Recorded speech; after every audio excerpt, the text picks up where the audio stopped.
강변북로를 타고 합정동 쪽으로 가다 보면 양화진 외국인 묘역이라는 곳이 보입니다. 한강이 잘 보이는 언덕에 있는 묘역인데 이곳의 시작은 외국인 선교사들의 무덤이었습니다. 이곳에는 우리 감리교회를 시작하신 아펜젤러 선교사님이나 또는 연세대학교를 시작한 언더우드 선교사 등이 묻혀 있습니다. 그런데 이렇게 이름이 있는 채로 묻혀 있는 이들은 그나마 다행스러운 이들이라 할 수 있습니다. 이곳에는 이름 없이 묻힌 아기들의 무덤이 있습니다. 영어로 베이비 툼이라고 불리는 이곳에는 대부분 선교사들의 어린 자녀들이 묻혀 있습니다. 우리나라에 온 선교사들이 겪은 어려움 중에 하나는 특별히 태어난 지 얼마 안 된 자녀들, 갓난 아기들을 하나님 곁으로 먼저 보내는 일이었습니다. 낯선 환경과 또 열악한 시설 때문에 태어난 지 얼마 안 된 많은 선교사들의 아기들이 일찍 죽고 말았습니다. 이때 이름도 짓기 전에 죽은 경우가 많았었다고 합니다. 그러한 아기들의 묘비에는 부모의 성만 따라서 누구누구의 아기라고만 적혀 있었습니다. 그러한 무덤들이 많아져서 외국인 묘역 안에 한 부분을 이룰 정도가 된 것이 바로 이 아기 무덤이었습니다. 저는 양화진 외국인 묘역에 가면 이곳을 꼭 가보곤 했었습니다. 여러분도 나중에 코로나가 끝나면 꼭 한번 가보시기를 바랍니다. 이 아기 무덤은 우리들에게 참으로 많은 생각을 하게 해줍니다. 우리나라에 온 선교사들에 대해서 우리가 잊지 말아야 할 것 중에 하나는 그들이 편안한 중에 선교하거나 또는 좋은 조건을 갖추고서 한 것이 아니었다는 사실입니다. 그저 잘 사는 나라에서 온 노랑머리 기독교인이라고 생각하는 것이 아주 단편적인 생각이라는 말씀입니다. 선교사들의 삶은 고달팠으며 고난의 연속이라 해도 과언이 아니었습니다. 저도 외국에서 짧게 살아봤었지만 외국에서 산다는 것 자체가 참으로 힘든 일입니다. 오늘날도 그러한데 하물며 아주 오래전에 선교사들이 왔을 때에는 어떻겠습니까?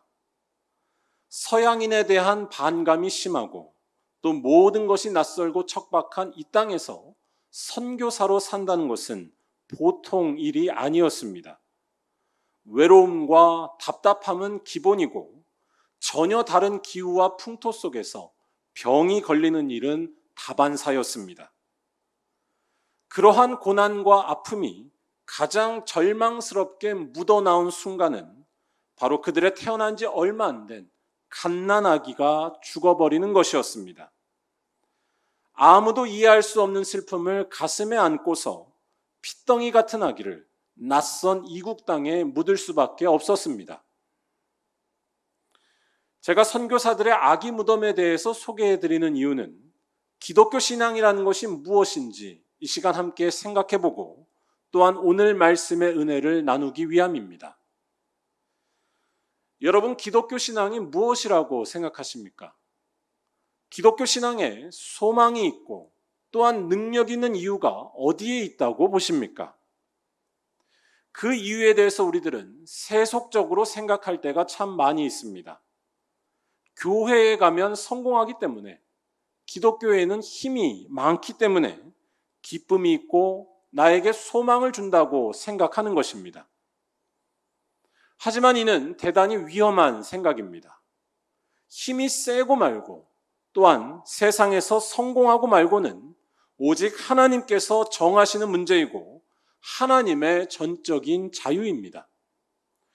오히려 교회라는 곳은 성공이나 힘을 갖는 것과는 거리가 멀다고 할 수 있습니다. 고난과 외로움의 길이 교회의 본래적인 모습에 가깝다는 것입니다. 왜냐하면 예수께서 걸어가신 길이 바로 그와 같이 고난과 외로움의 길이었기 때문입니다. 예수께서는 하나님 앞에 자기를 다 버리시고 바로 그와 같은 길을 걸어가셨습니다. 선교사들의 아기 무덤 역시도 이러한 예수님의 길을 따라가다가 당한 아픔이었다고 말할 수 있습니다. 그런데 우리들은 이러한 아픔에 대해서 부끄러워하지 않으며 실패나 절망으로 여기지 않는다는 것입니다. 오히려 이와 같은 고난과 아픔 속에서 소망과 능력이 나온다고 믿습니다. 왜냐하면 십자가에 달려 고난당하신 예수님에게서 하나님의 위대한 구원의 능력이 나타났기 때문입니다. 예수께서 죽음을 이기시고 부활하신 줄로 믿습니다. 사도 바울이 고린도전서 1장 24절에서 말한 것처럼 십자가는 미련한 것이나 거리끼는 것이 아니라 부르심을 받은 모든 자들에게 하나님의 능력이 된다는 말씀입니다. 선교사들의 이야기로 돌아가서 말하자면 우리 한국교회는 선교사들의 아기 무덤 위에 세워진 교회입니다. 그런데 바로 거기에서 이 땅을 새롭게 하는 예수님의 능력과 소망이 나왔다는 것입니다. 갓난아기를 먼저 하나님 곁으로 보낸 아픔 속에서도 묵묵히 우리 민족을 섬기고 또한 복음의 능력으로 이 땅을 위로한 수많은 선교사들의 모습이 바로 그와 같은 사실을 알려주고 있습니다. 그런데 지금 우리들의 모습은 어떻습니까? 우리에게도 이 선교사들처럼 하나님의 뜻을 붙들다가 고난을 받는 모습과 또한 그러한 일을 통해서 하나님의 능력이 나타나는 일이 지금 있습니까? 오늘 말씀은 예수께서 이 세상에 처음 나타나셔서 공생애를 시작하신 것에 대한 말씀입니다. 예수께서 세상에 처음 나타나신 그 모습은 다른 여러 종교의 창시자들에 비교할 때에 매우 달랐습니다. 사람들이 신이라고 추앙하는 많은 종교의 창시자들은 대단한 권위와 능력을 나타내면서 세상에 나타나는 것이 보통이었습니다.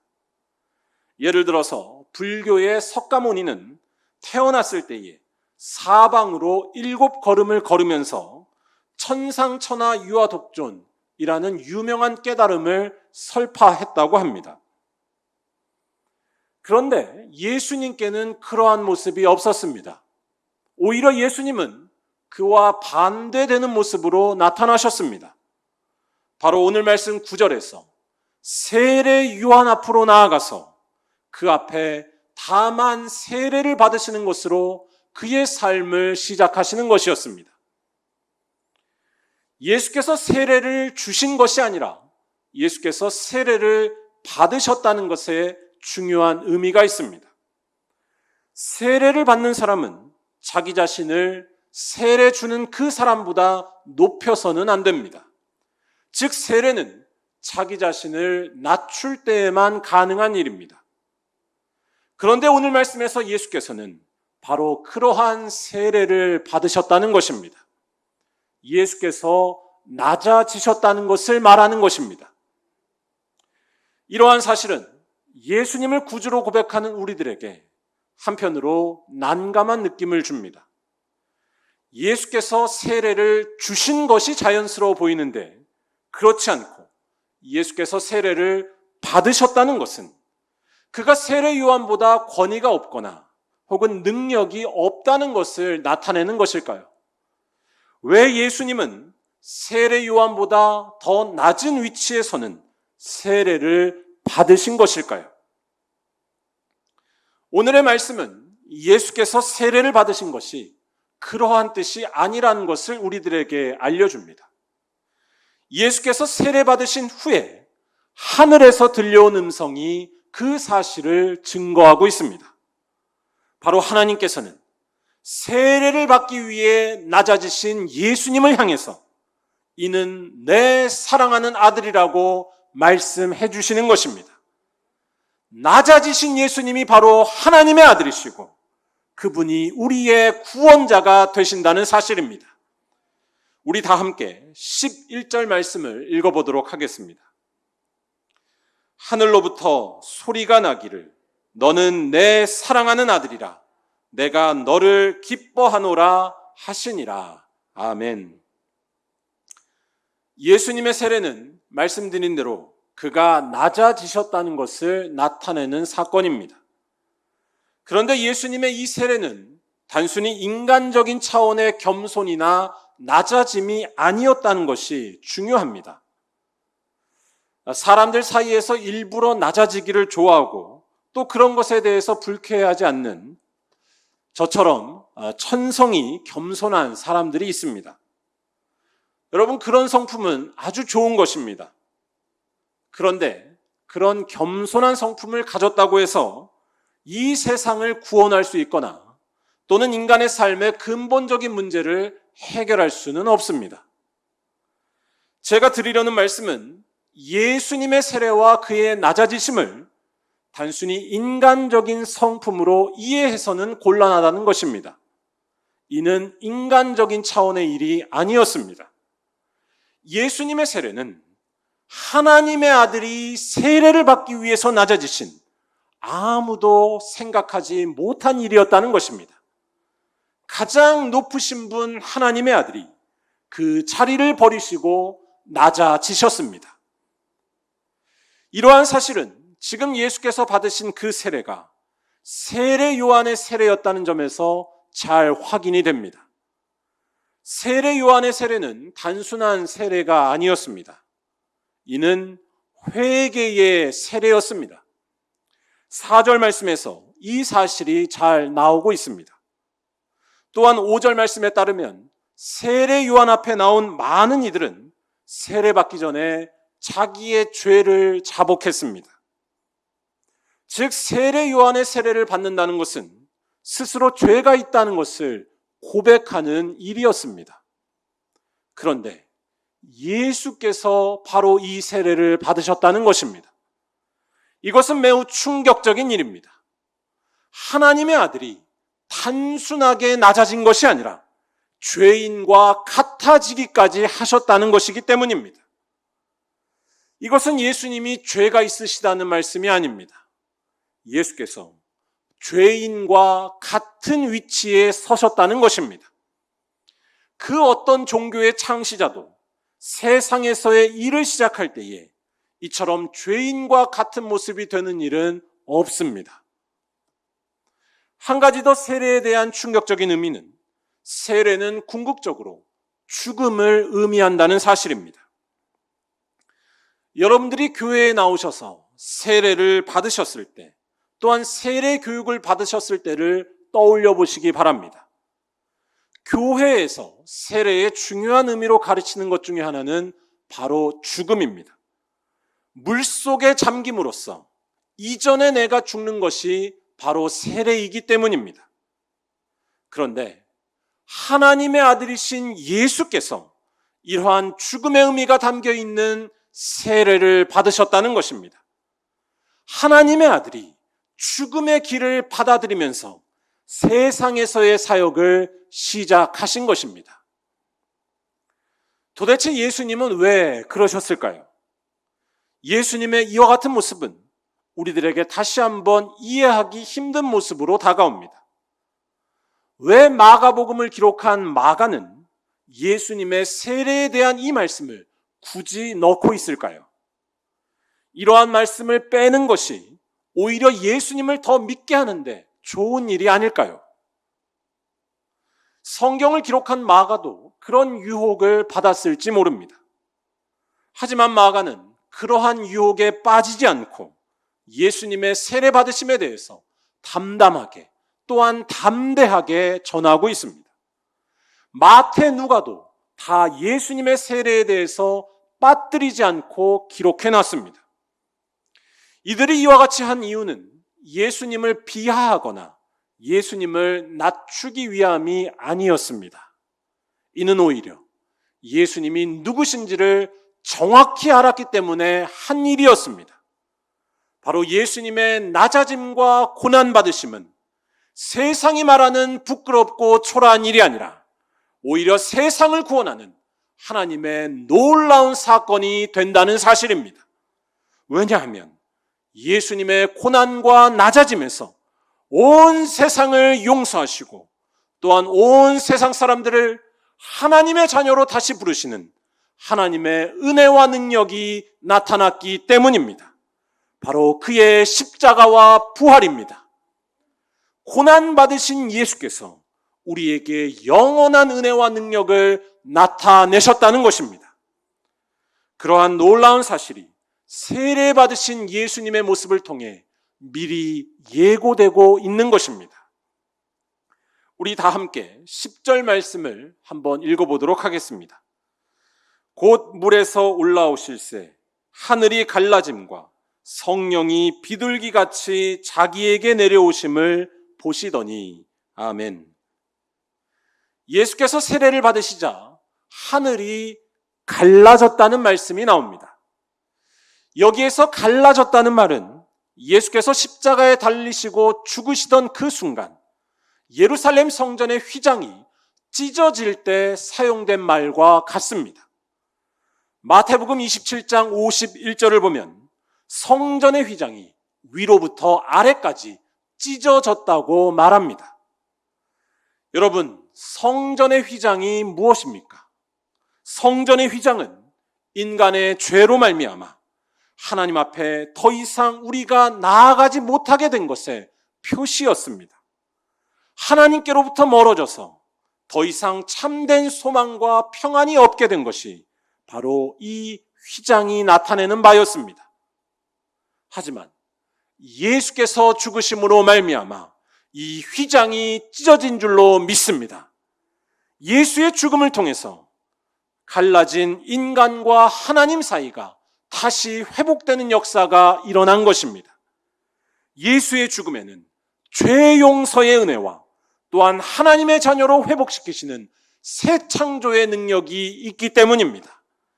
예수의 죽으심으로 참 기쁨이 없던 우리 인간의 삶에 참 기쁨이 다시 들어오게 되었으며 예수의 십자가로 말미암아 참 소망이 없던 우리의 인생 가운데 하나님께서 함께 하시는 놀라운 소망이 있게 된 줄로 믿습니다.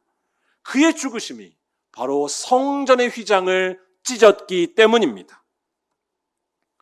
그런데 이러한 놀라운 의미를 갖고 있는 찢어진다는 말이 예수님의 세례 사건에서 동일하게 사용되고 있다는 것입니다. 예수님의 세례로 말미암아 하나님과 인간 사이를 갈라놓았던 하늘이 찢어졌다는 것이고, 이를 통해서 이제는 하나님과 함께하는 세상이 열린 것입니다. 즉 예수님의 세례는 이처럼 인간의 삶을 회복시키는 예수님의 십자가와 그 능력을 나타내는 것입니다. 그 다음에 나오는 성령에 대한 말씀 역시 마찬가지입니다. 예수님의 사역의 원동력은 성령이었습니다. 그가 사람들을 고치시고 좌절한 자들을 다시 일으키는 하나님의 놀라운 일을 하게 된 것은 모두 성령께서 그와 함께 하시기 때문이었습니다. 그런데 그와 같은 성령이 예수께서 세례 받으실 때에 내려오셨다는 것입니다. 하나님의 능력이신 성령은 예수께서 자기를 버리고 또한 낮아지셨을 때에 임한 줄로 믿습니다. 곧 예수의 고난과 십자가는 부끄러움과 초라함이 아니라 우리 모두를 살려내는 하나님의 능력이고 성령의 임재의 표시라는 것입니다. 그래서 오늘 말씀의 마지막 11절은 예수님에 대한 이와 같은 사실을 한마디로 요약해서 말해줍니다. 바로 이 예수가 하나님의 기뻐하시는 아들이며 하나님께서 사랑하시는 존재라는 말씀입니다. 여러분, 하나님의 아들만이 우리를 구원하실 수 있는 줄로 믿습니다. 하나님의 아들은 하나님과 같은 존재이시고 하나님과 같은 존재가 오셔야지만 죄의 권세를 이길 수 있으며 새로운 소망이 찾아오기 때문입니다. 하나님은 생명의 근원이시고 모든 것의 주인이시기 때문입니다. 그런데 이러한 능력을 갖춘 하나님의 아들은 다른 데에서는 찾을 수가 없다는 것입니다. 우리에게 오신 하나님의 아들은 십자가에 달려 돌아가신 예수님이시고 또한 겸손히 세례를 받으신 예수님 한 분뿐인 줄로 믿습니다. 이분을 통해서만 인간과 하나님 사이를 갈라놓은 하늘이 찢어졌으며 또한 모든 생명을 살려내는 성령의 역사가 나타났다는 말씀입니다. 세례를 받으시고 고난받으신 예수님만이 우리의 소망이 되시고 우리의 능력이 되시는 줄로 믿습니다. 1980년대 연세대학교 신학과 학생이었던 김흥겸 전도사님이라는 분이 계십니다. 이분은 당시 판자촌으로 유명했던 신림동의 낙골교회라는 곳에서 사역하셨는데, 이 전도사님이 신학생 시절 직접 지은 노래 가사가 하나 있습니다. 저는 이 노래 가사를 처음 들었을 때 큰 충격을 받았었습니다. 하나님에 대해서 온통 이상하게 묘사하는 것처럼 보였기 때문입니다. 제가 한번 읽어드리겠습니다. 우리들에게 응답하소서, 혀 잘린 하나님. 우리 기도 들으소서, 귀먹은 하나님.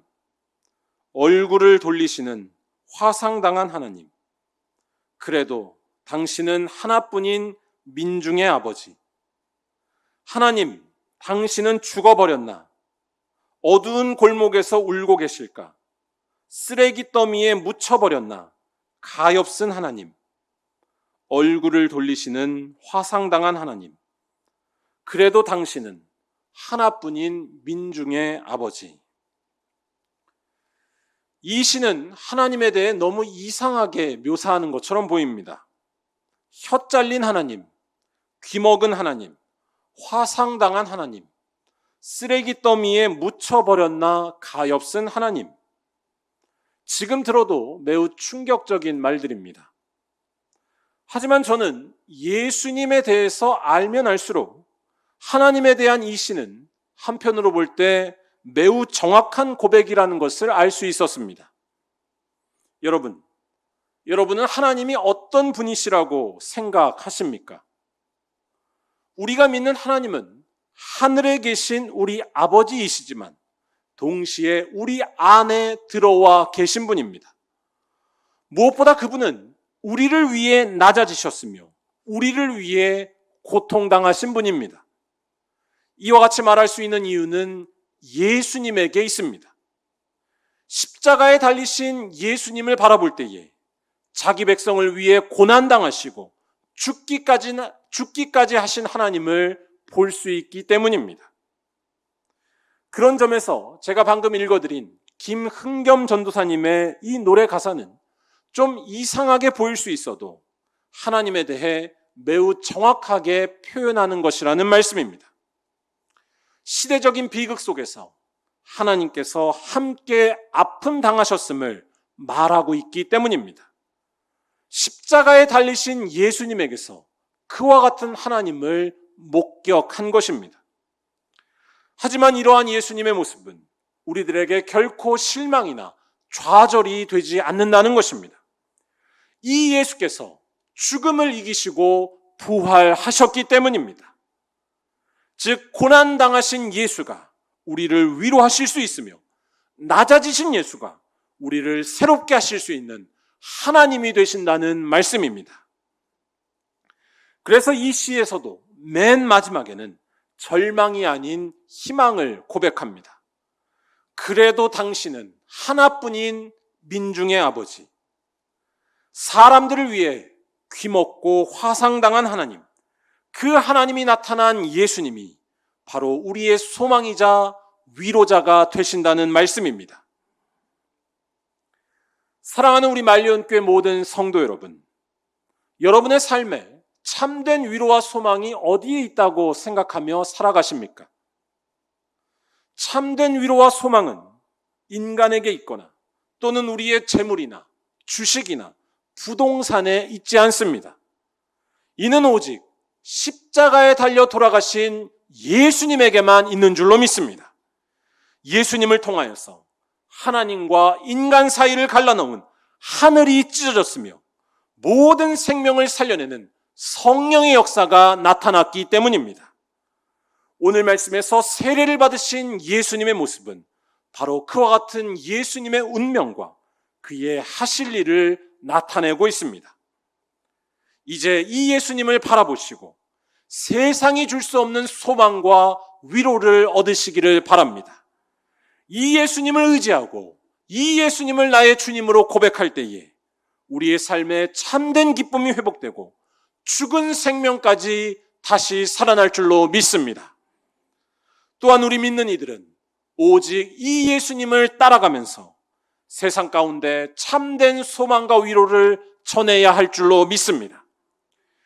교회가 이 땅에 소망과 위로를 줄 수 있는 길은 교회가 부자가 되거나 숫자가 많아지는 것에 본질적으로 달려있지 않습니다. 이는 오직 예수님이 나타나실 때에만 가능한 일이고, 예수님이 나타나기 위해서는 예수님처럼 십자가를 짊어지고 나아가야 한다는 것입니다. 예수님처럼 세상을 위해 자기를 버리고 낮아지는 것입니다. 선교사들의 아기 무덤 위에 세워진 우리 한국교회의 처음 모습을 회복해 나가는 것입니다. 우리 말리언교회가 이와 같은 믿음을 가지고서 이웃을 위해 함께 아파하고 그들을 위해 낮아짐의 세례를 받을 때에 하나님의 놀라운 능력이 나타날 줄로 믿습니다. 오늘날 코로나로 고통당하는 세상을 외면하지 마시고 이 세상을 위해 자기 자신을 버리는 아픔과 고난의 길을 가시기 바랍니다. 그것이 오늘날 교회에 소망과 능력이 있게 되는 길이고 또한 십자가의 능력을 회복하는 길이 될 줄로 믿습니다. 바라기는 2021년 우리 말리언교회가 이와 같은 거룩한 교회가 다 되기를 주님의 이름으로 간절히 축원합니다. 기도하겠습니다.